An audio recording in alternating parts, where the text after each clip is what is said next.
네, 안녕하세요. 경기문화재단이 주재한 문화예술정책대담 GGC 정책 프리즘을 시작합니다. 저는 진행을 맡은 안티에그의 원윤지입니다. 네, 벌써 마지막 회차입니다. 7회차 주제는 지역문화재단의 현재와 미래입니다. 오늘 함께 의견을 나눠주실 전문가분들을 모셨습니다. 먼저 각자 짧게 소개 부탁드리겠습니다. 네, 선생님 먼저. 네, 안녕하세요. 저는 전국지역문화재단 연합회 사무처장으로 일하고 있는 양효석입니다. 반갑습니다. 안녕하세요. 저는 인천문화재단 예술지원본부장으로 있는 변순영이라고 합니다. 반갑습니다.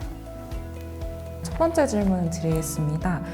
지역문화재단은 많은 일을 해왔습니다. 특히 공공문화 서비스를 전달하고 확산하는 데 핵심적인 역할인데요. 하지만 기관의 수가 점차 늘면서 비판적 시선 역시 존재합니다. 관료화된 조직, 자율성과 독립성 확보의 차원의 문제 등이 거론되고 있는데요. 이 지역문화재단에 대해서 이제 시민이 기대하는 바와 실제 방향성에 좀 차이가 있기 때문이지 않나 싶습니다. 이 지역문화재단을 둘러싼 지금 상황을 어떻게 보고 계실까요?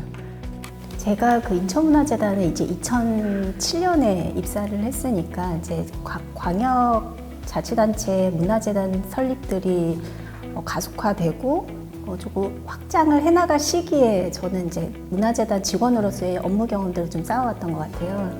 이제 재직한 16년 차에 돌입을 했거든요. 이제 40대 후반에 관리자 직급의 여성이라는 성별을 갖고 있으면서 지역 문화재단들이 한창 이제 아주 역동적으로 사업과 규모들을 확장해 나가는 시기를 좀 경험했고, 지금 현재는 이제 17개 시도 광역 문화재단들이 모두 다 설립이 되었고, 이제 기초자치구에서도 굉장히 많이 설립이 되어서 이제 소위 재단화 현상이라는 문화계의 일명 이제 말씀들도 나누시게 되는 것 같아요. 지금 문화재단의 일종의 좀 성장 과정들을 이제 직접 내부자의 시선으로 좀 경험을 해보면서 지금 이렇게 지적이 되고 있는 저희 이제 직원들에게는 좀 뼈아픈 지적일 수는 있겠는데, 관료화, 행정화, 그리고 굉장한 경직성, 행정 편의주의 등등등의 이제 지적들을 예술 현장에서도 많이 들어요. 직원들도 많이 듣고요. 그래서 그 부분에 대한 이제 원인이나 진단들을 저는 좀 어떻게 생각을 하냐면, 문화재단의 운영에 있어서 가장 이제 직접적으로 영향력을 행사하는 주체가 대체 누구일까? 예술가인가? 아니면 지역의 시민들인가? 라고 질문을 했을 때, 저는 공공조직에서 좀 피할 수 없는 부분이 있는 것 같아요. 그렇게 되다 보면 결국은 이제 재원의 출처, 재원의 이제 상당 부분은 이제 보조금, 혹은 위탁사업비, 혹은 이제 출연기관이기 때문에 출연금이라는 이제 재원의 형태들이 있는데, 그 부분에서는 결국은 그 각각의 재원을 어떻게 써야 하고, 어떻게 집행하고, 어떻게 정산해야 된다라는 그 지침의 테두리 안에서 움직일 수밖에 없기 때문에, 그러한 부분들이 결국은 이제 재단의 사업의 운영에 있어서 경직성을 갖고 오게 되고, 행정의 편의주의 그리고 관료화들을 초래하게 되는 지금 현재의 지적들로 기결이 되는 것 같고요. 이런 부분은 결국은 이제 지원 사업의 사업 주체들에게 있어서는 행정에 대한 간섭으로 인식이 되는 것 같아요. 그래서 이런 부분들의 한계들을 어떻게 극복하면 될 수 있을까가 과제인 것 같습니다.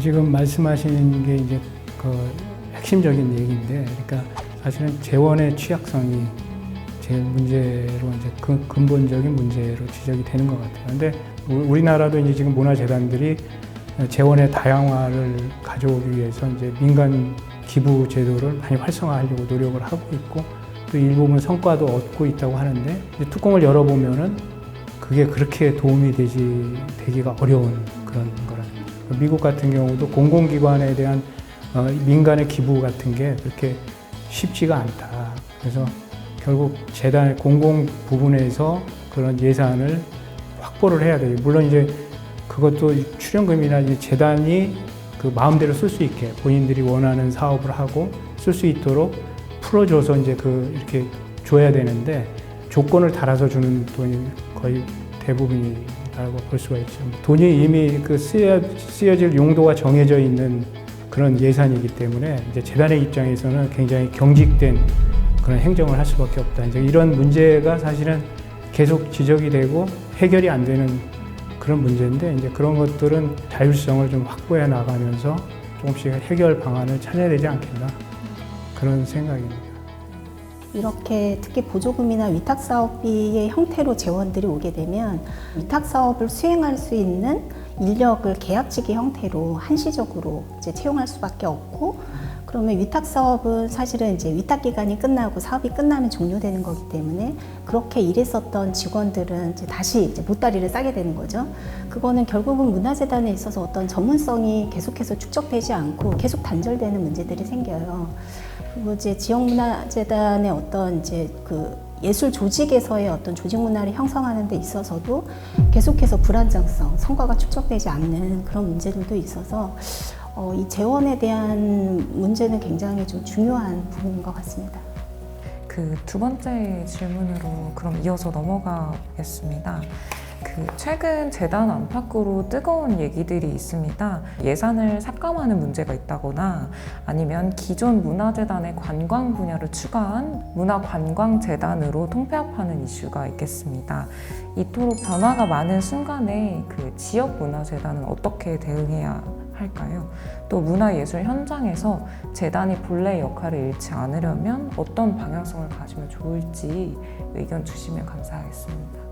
사실 지방 소멸에 대한 이제 위기에 대한 기사들도 굉장히 많이 오고 있는데, 이게 광역문화재단도 마찬가지 같아요. 지금 여러 기관들이 통합이 되고 어떤 기초문화예술진흥의 설립 주 목적에 있었던 부분들이 여러 다른 관광, 산업 혹은 시설관리 이런 쪽의 기능들이 통합이 되면서 문화예술진흥의 초기에 지역문화재단을 설립했을 당시에 지역 문화를 좀 진흥을 하겠다. 지역의 다양성, 지역 특성에 기반하고 중앙정부로 집중되는 그런 문화의 집중도를 지방 분권을 하겠다라는 원래 설립 취지가 좀 약화되는 부분들이 있는 것 같아요. 그래서 지금 이제 2020년대 들어서 사실은 이제 문화재단은 성장기는 지난 것 같아요. 이제는 이제 정책에 도달했고, 이제는 더 이상의 인력이나 규모나 사업 규모를 계속 확정하는 단계가 아니라 이제는 어떻게 쉐어업 할 건가, 이 예술을 통한 사회적 가치를 어떻게 확산하고 문화재단에서의 어떤 지역문화진흥에 대한 가치들이나 협력, 그리고 예술 경험에 대한 것들을 어떻게 확산시킬까에 대한 부분에서 저는 틈새 전략이 있을 것 같고요. 그러니까 문화재단이 하는 일에 결국 대상은 누군가라는 걸 항상 생각하게 되거든요. 그건 쉽게 두 가지입니다. 하나는 예술가의 작업을 뒷받침하는 일. 또 하나는 그 지역의 주민의 삶의 질을 문화적으로 풍성하게 하는 것. 그 접근성을 확대하고 좀 더 많은 문화적인 혜택을 줄 수 있는. 이제 그런데 사실은 그 문화재단의 지금 역할이 굉장히 많아지고 복잡해지고 다양한 일을 하고 있다. 시설 운영에서부터 최근에 이제 문화도시에 대한 거. 그러니까 이제 요새는 이제 관광을 또 문화와 결합을 시키는 게 유행처럼 번져가고 있다. 그래서 이미 20개가 넘는 문화재단이 관광재단으로 이름을 바꾸거나 또 설립할 때 문화관광, 요즘에는 설립하는 문화재단들은 관광 이름을 넣는 게 더 많습니다. 그래서 문화관광재단으로 출범하는 경우가 많다. 그래서 그거는 뭐냐면은 예술이라는 거는 이제 기초적인 뿌리와 같은 역할을 한다면은 이제 그 열매를 거두는 거는 이제 관광이나 문화산업 쪽이라고 볼 수가 있거든요. 그러니까 경제적인 열매 혹은 지역 주민들이나 이제 국민들이 정말 많은 걸 즐길 수 있게 할 수 있는 관광과 연계된, 그러니까 문화의 뿌리가 든든해야 관광이 살 수 있다. 이제 그렇게 되는데, 이제 요즘에 이제 지자체장들이 이제 가서 관광을 강조하고 관광과 통합을 하려고 하는 거는 바로 열매를 걷고 싶어 하는 거죠. 그러니까 좀 지속적인 문화예술에 대한 투자를 통해서 그것이 탄탄하게 아름다운 열매를 맺혀야 되는데 열매를 먼저 지금 바라고 있는 그런 건 아닌가. 그런 게 이제 우려가 좀 되는 거죠. 근데 하여튼 어쨌든 전체적인 분위기 자체가 관광을 통합해서 가는 분위기로 지금 많이 바뀌고 있다. 그래서 그게 하나의 그 시대적인 현상인 것 같아요. 그래서 뭐 그거를 가지고 그것이 잘못됐다, 잘 됐다고 판단하기보다는 그 가운데서 그러면은 문화예술의 역할, 사회적 역할, 아까 가치 얘기를 하셨는데 그런 것들이 어떻게 확장이 돼 가면서 그것이 관광에까지, 그러니까 관광이 이제 문화를 빼놓은 그 지역의 어떤 문화 콘텐츠가 없는 관광은 의미가 없다. 저는 그렇게 생각해요. 우리가 이제 예를 들어서 유럽을 여행할 때는 유럽의 어떤 문화적인 뿌리를 보고 거기로 여행을 가듯이, 그러니까 이 관광이라는 거는 그 지역의 문화적 특성이 살아날 때 관광이 또 발전할 수가 있다.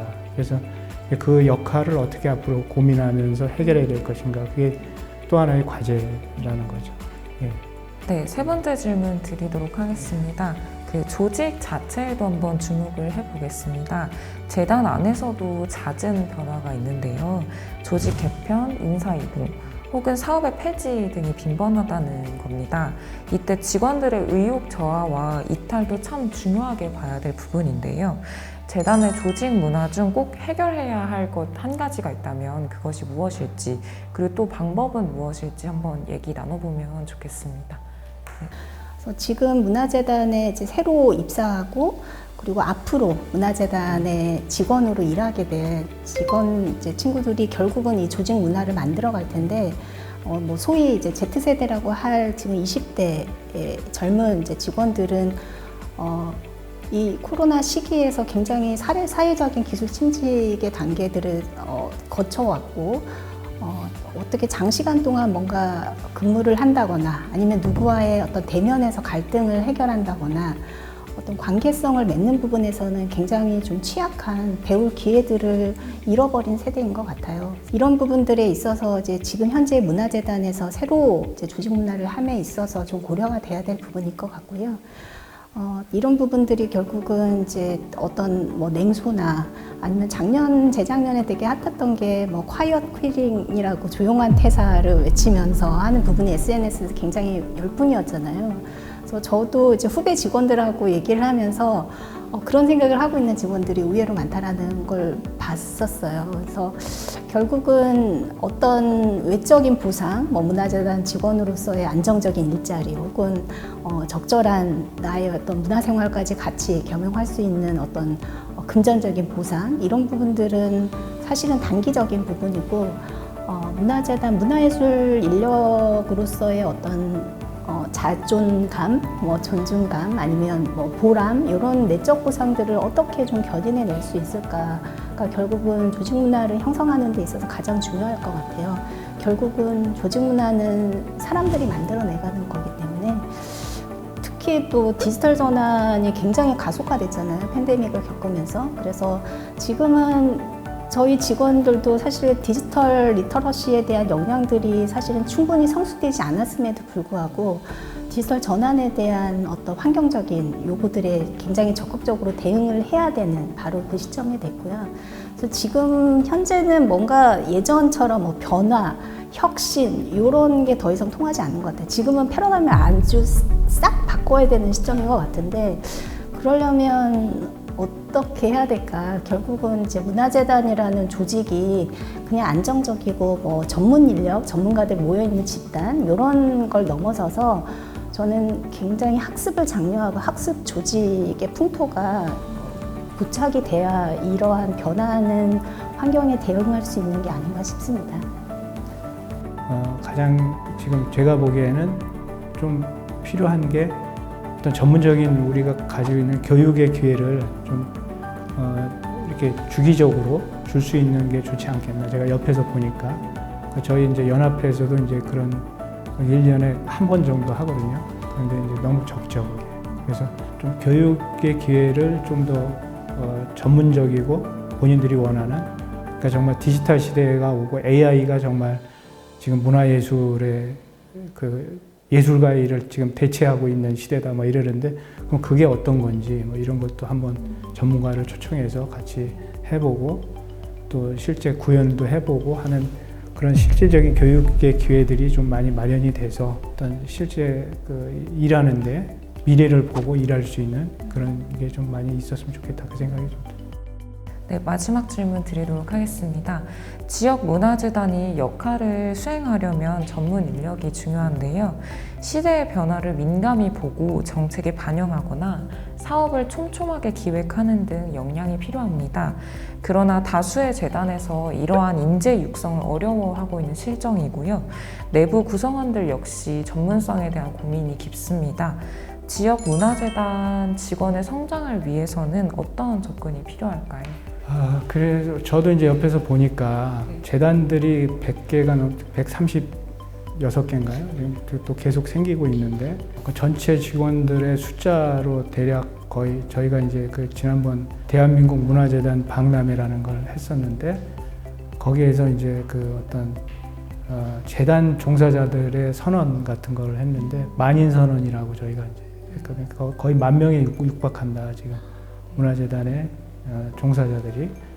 그래서 그들에게 근데 교육이라는 게 지금 이루어지는 게 저희가 1년에 100명, 신입 100명, 실무자 100명 해서 한 200명 정도 교육을 하고 있습니다. 근데 이제 그거 가지고는 택도 없다. 그래서 그리고 이제 교육이라는 게 집체 교육식으로 100명을 몰아놓고 뭐 하는 건 의미는 있지만 큰 효과는 없다.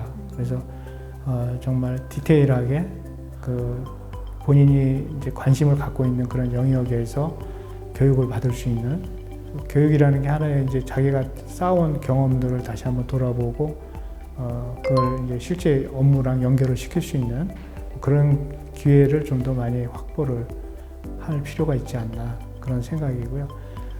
근데 이제 결과적으로 보면은 직원들이 일하는 그 자기 업무의 현장이 사실은 제일 큰 교육의 그런 경험의 그런 기회가 아닌가 그런 생각이 들어요. 그래서 한 2, 3년 열심히 일한 직원들 보면은 정말 그 행정 현장에 거의 전문화가 되다시피 하는 걸 볼 수가 있는데, 제가 이제 직원들에게 저도 이제 이쪽에서만 제가 30년 이상을 일을 해왔고, 그래서 이제 제 경험으로도 이제 어떤 뭐 해주고 싶은 얘기가 있다면, 실패를 좀 해봐라.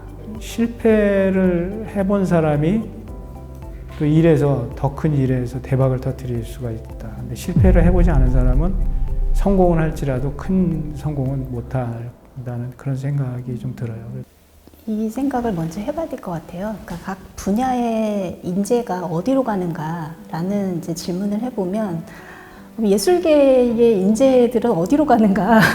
이 부분에서 문화재단은 그러면 뛰어난 인재들을 문화재단의 직원으로 섭렵하기 위해서 어떤 노력과 동기를 부여해야 될까라는 질문과 생각을 좀 해본 적이 있어요. 정말 현장에서의 아티스트 외에 문화예술의 어떤 기획이나 이론 분야에서는 여전히 문화재단이 이제 가장 선호도가 높은 일자리인 건 맞는 것 같습니다. 근데 그렇다라고 하면 지금 문화재단의 직원으로 입사를 해서 정말 좋은 전문 인력으로 성장해 나가기 위해서 어떻게 해야 되느냐를 지금 사무처장님께서 되게 좋은 말씀들 해주셨어요. 교육 너무 중요하고요. 그 실패할 수 있는 그런 기회들, 그리고 그거를 이제 용인해주는 그런 조직 문화 너무 중요한데, 이것들을 실행하기 위해서는 저는 문화재단 일자리를 대폭 확대해야 된다라고 생각을 하고 있어요. 왜냐하면 사람도 결국은 몸집이 커지고 키가 성장하려면 공간이 확보가 돼야 되거든요. 근데 문화재단도 직원들이 교육을 받을 시간, 그리고 에너지, 그리고 사업을 실패할 수 있는 그런 동기와 기회와, 그리고 실패했을 때 다시 회복할 수 있을 때까지 기다려주는 거, 이런 것들을 용인을 하려면 그 조직 내에 여유 공간이 있어야 되는데, 지금 문화재단의 인력 구성은 굉장히 타이트하고요. 1인당 담당하는 업무량도 굉장히 많고요. 특히 이제 업무량이 많은 부서의 직원들은, 그리고 하위 직급 직원들이 교육을 받을 시간이 없는 거예요. 그래서 너무 중요한데 그럼 이걸 어떻게 해야 되는가. 근데 너무 아이러니하게도 이제 정부나 지자체의 이제 보조금 사업 중에 보면 청년 문화예술 일자리 사업, 그리고 청년 인턴, 뭐 청년 예술가 뭐 양성 사업, 이런 사업들이 굉장히 많은데, 그런 교육 프로그램에 실제로 청년들이 정말 참가할 시간이 있을까를 보면 다들 본인의 어떤 안정적인 일자리를 찾는다거나 아니면 알바를 하거나 청년들이 너무 바빠요. 그래서 오히려 이럴 게 아니라 문화재단 일자리를 좀 만들어서 여유 인력 확보하고 재단의 직원들이 일하면서 공부도 하고 학습도 하고 현장도 돌아보고 가끔 실패도 하고 이런 것들을 좀 용인해 줄 수 있는 여백들을 만들어주는 부분들이 저는 가장 중요한 부분인 것 같습니다. 지역문화재단이 문화행정의 발원지가 돼야 된다. 그래서 그러니까 다른 데에서 배울 데가 없어요. 그러니까 재단들이 정말 그 인력들을 산출의 인력들을 좀 어떻게 훈련을 해서 내가 품을 수 있으면 더 좋겠지만 그 부분에 대한 좀 관심이 앞으로 어떤 환경의 변화와 함께 재단들도 힘쓰고 어떤 좀 사회적으로도 관심을 좀 가져야 되지 않나 그런 생각이 듭니다. 네, 늘 변하는 정책과 환경 속에서 지역문화재단은 나름대로 제 역할을 찾아가고자 노력해 왔는데요. 그러나 아직 보완할 점 역시 참 많습니다. 그러나 지역문화예술을 통해서 우리 모두가 질 높은 삶을 꾸려나가고자 하는 일은 재단 혼자서는 결코 해낼 수가 없습니다. 여러분이 많이 관심 가져주시는 만큼 또 참여해주시는 만큼 재단과 정책도 건강하게 순환될 수 있으니까요. 앞으로도 많은 관심 부탁드리겠습니다. 네, 끝으로 촬영 현장에 와서 소중한 목소리 용기 있게 보태주신 전문가분들, 경기문화재단을 비롯한 기획팀, 제작팀, 그리고 자문위원 분들께 감사 인사를 전합니다. 이번 시즌은 여기서 마치고요. 저는 지금까지 진행을 맡았던 에디터 원은지였습니다. 감사합니다. 네, 감사합니다.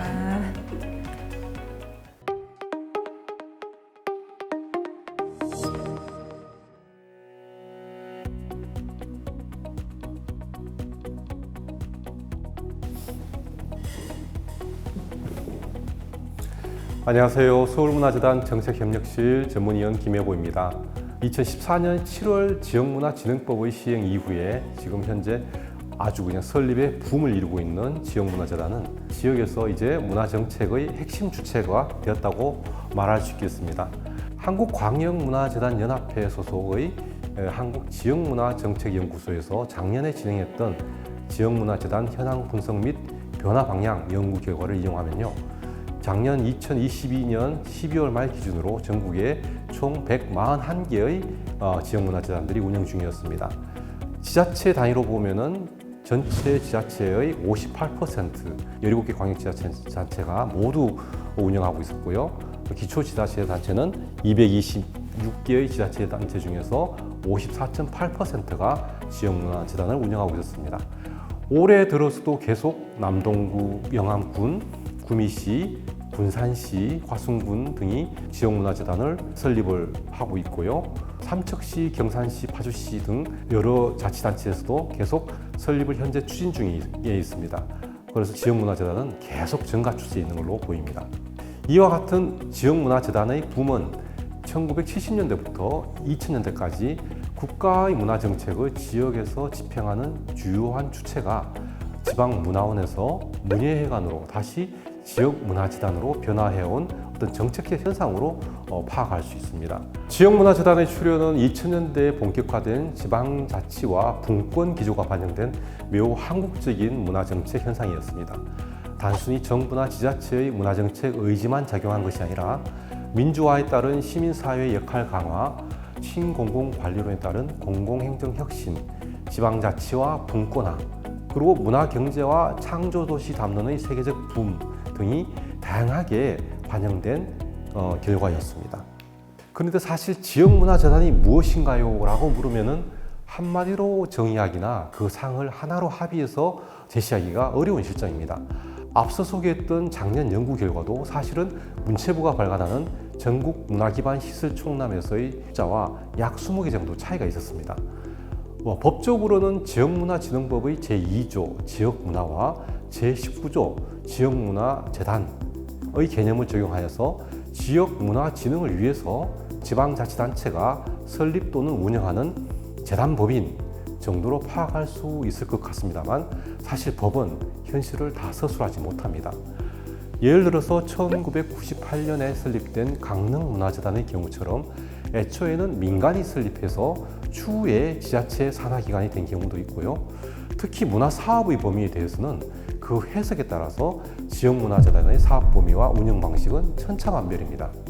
지역문화진흥법 제2조 정의에서 지역문화란 지역을 기반으로 하는 문화유산, 문화예술, 생활문화, 문화산업 및 이와 관련된 유형, 무형의 문화적 활동을 말한다라고 정의해 놓았는데요. 사실 이 조항에 근거해서 무슨 일까지 할 수 있느냐는 정말 상상력과 의지에 달린 문제입니다. 심지어 지역문화재단의 간판, 즉 기관 명칭에 드러나는 상도 계속 달라지고 있습니다. 문화재단이라는 이름 이외에 문화예술, 문화관광, 축제관광 등 다양한 이름이 사용되는데 이는 지자체가 문화재단에 기대하는 핵심 사업 영역의 변화를 나타내는 것이기도 합니다. 작년 연구에서 살펴봤더니 문화 이외에 관광재단 또는 관광축제재단이라는 명칭이 141개 중에서 25개, 총 17.7%에 달했고요. 심지어 문화라는 말을 전혀 사용하지 않는 경우도 6건이나 되었습니다. 특히 최근 설립되는 기관의 경우에 관광을 포함하는 경향이 더 강한데요. 이는 사실 예술 지원 중심에서 관광, 축제, 문화산업 등 문화를 통한 지역의 경제적 활력 제고로까지 확장되어 온 정부 문화정책의 변화와 이에 따른 지역문화재단의 역할에 대한 기대성의 변화를 반영하는 것입니다. 사실뿐만 아니라 최근 정부의 공공혁신기조에 따라서 지자체 산하기관을 통폐합하는 기조도 반영된 것이 사실입니다. 앞서 법령의 정의에서도 보았듯이 문화라는 말이 매우 넓은 의미를 담고 있어서 문화가 기관 명칭에 남아있는 것은 참 다행스럽기도 합니다만 서로 다른 영역 간의 업무 통합을 통해서 시너지를 낼 수 있게 할 수 있느냐 하는 문제는 아직 남아있는 과제입니다. 이처럼 지역문화재단 설립이 붐을 이루고 그 역할이 지자체 문화사업의 실행과 다양한 시설 운영으로까지 확대되고 있는 반면에 여러 가지 비판적 시각도 존재합니다. 특히 지자체 문화사업의 수탁 대행사 또는 중앙정부 시책의 배달 사업소가 되었다는 비판이 지속적으로 제기되었습니다. 특히 반관, 반민의 독특한 법적 지위 때문에 지역문화재단이 따라야만 하는 행정기준이 첩첩으로 쌓이는 형편입니다. 정부 입장에서는 지역문화재단은 정부 시책을 대행 집행하면서도 민간의 전문성을 가졌으면서도 공공감사로 관리 통제하기도 쉬운 그런 조직 체계로 인식되기도 합니다. 그래서 어떤 경우에는 사실 지역의 예술가들이 지역문화재단이 공무원보다 더 공무원스러운 조직이라고 이렇게 비판하기도 합니다. 그리고 당초 지역문화진흥법에 근거한 제도적 의의를 상실하였다고 비난하기도 합니다. 최근처럼 급변하는 시대 변화에 맞춰서 지역문화재단의 상을 함께 새롭게 그리고 만들어가는 과정이 필요한 때입니다. 기술과 사회 구조의 변화로 문화생활과 시민들의 가치관이 급격하게 변화하는 환경 속에서 동시대성을 확보하지 못하는 문화사업은 정당성을 잃게 됩니다. 작년에 지역문화재단이 대응해야 할 미래 이슈에 대해서 직원분들께 물어봤었는데요. 고령화, 지방소멸, 다문화 등 주요한 사회 문제들을 제시했었습니다. 그런 의미에서 한광현 정책연구소에서는 사회적 문제 해결 문화정책을 올해 연구 주제로 삼아서 회원기관들과 함께 공동연구를 진행하고 있습니다. 그리고 또 한 가지 잊지 말아야 될 것이 지역문화재단을 공무원들이 할 일을 맡기기 쉬운 하나의 조직 형태로 보는 그런 관점을 버려야 하는 것입니다.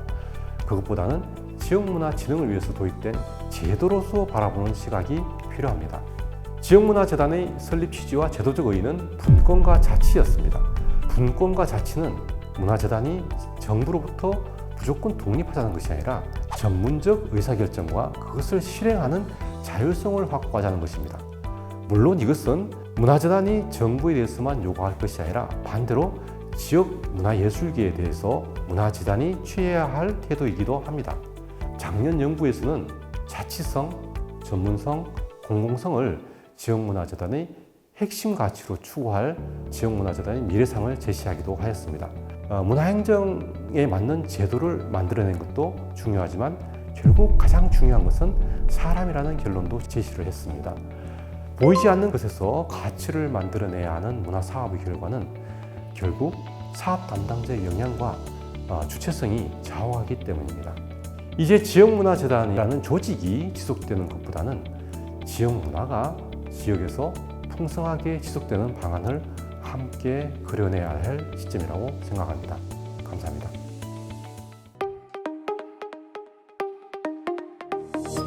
이슈 클리핑 지금 시작합니다. 지역문화재단은 다양한 지역문화 진흥 사업을 수행합니다. 시민의 문화 역량을 높이고 참여 기회를 확대할 목적인데요. 지속 가능한 문화 환경을 조성하는 것은 도시가 자생할 활로가 될 수 있습니다. 최근 기관 명칭에 대해 새 흐름이 생겼습니다.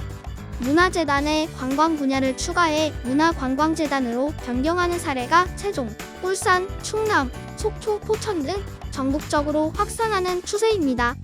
문화재단의 기능을 확대할 효과를 부를지 단순한 명칭 전환일지 관계자들의 의견이 팽팽한데요. 그중 몇 가지를 함께 짚어봅니다.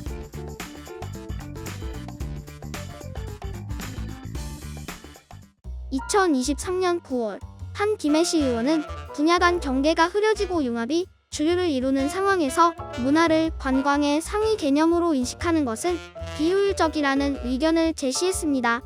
관광 개념을 기존 문화재단에 추가하는 것은 문화자원과 관광자원을 유기적으로 결합할 기회가 될 수 있다는 겁니다. 법정 문화도시들이 사업을 종료한 이후에도 문화도시가 지속가능한 계기로 작동할 수 있다는 의견도 있습니다. 관광이 지역 경쟁력 강화에 도움이 된다는 근거입니다. 문화와 관광 자원의 관리 측면에서도 전략적 선택이 될 수 있습니다. 지역의 다양한 매력을 홍보하고 일자리 창출을 위한 지역 관광의 성장을 지원하는 조직 및 기구가 부재한 지역들이 있습니다. 지역의 자생력을 강화하려면 관련 기구가 절실하지만 현 문화재단의 명칭과 업무 책임의 범위만으로는 한계가 있다는 주장입니다.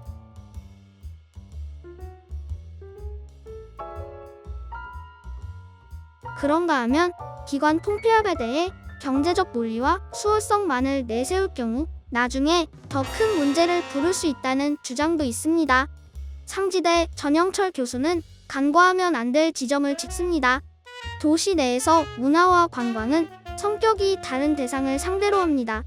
문화는 시민의 초점을, 관광은 지역 방문객에게 집중합니다. 특히나 관광은 외부인 유치로 지역 경제 활성화에 가장 큰 방점을 찍습니다. 둘을 같은 선상에 놓고 재편을 하는 것이 궁극적으로 바람직한 방향일지 고민이 필요합니다. 전 교수는 문화와 관광 모두 명확한 전문성을 가지고 별도로 조직이 운영되어야 한다고 말합니다. 예를 들어 전북의 경우 처음에는 명칭만 문화관광재단이라 하였고 최근에 와서 관광진흥본부로 그 기능을 확대해가고 있는데요. 단순히 명칭을 변경하는 것만이 전부가 아니라 업무의 명확성과 전문성을 파악한 뒤에 실행이 필요하다는 주장입니다.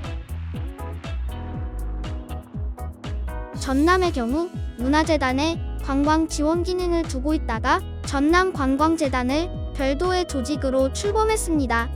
광주도 관광 관련 조직을 별도로 운영하고 있습니다. 이들 지역의 방향성을 보면 문화와 관광의 성격을 구분하고 있는 건데요. 각자의 영역을 발달시켜야 하며 문화와 관광 어느 한쪽에 치우칠 경우 문화예술이 본래 가진 기능이 도시에서 발휘될 수 없습니다. 문화재단과 문화관광재단, 이렇듯 다양한 의견이 존재하는데요. 각 지역에서 고유성을 살리고 문화 자생력을 높이는 측면에서 문화와 관광 둘 모두를 놓칠 수는 없습니다.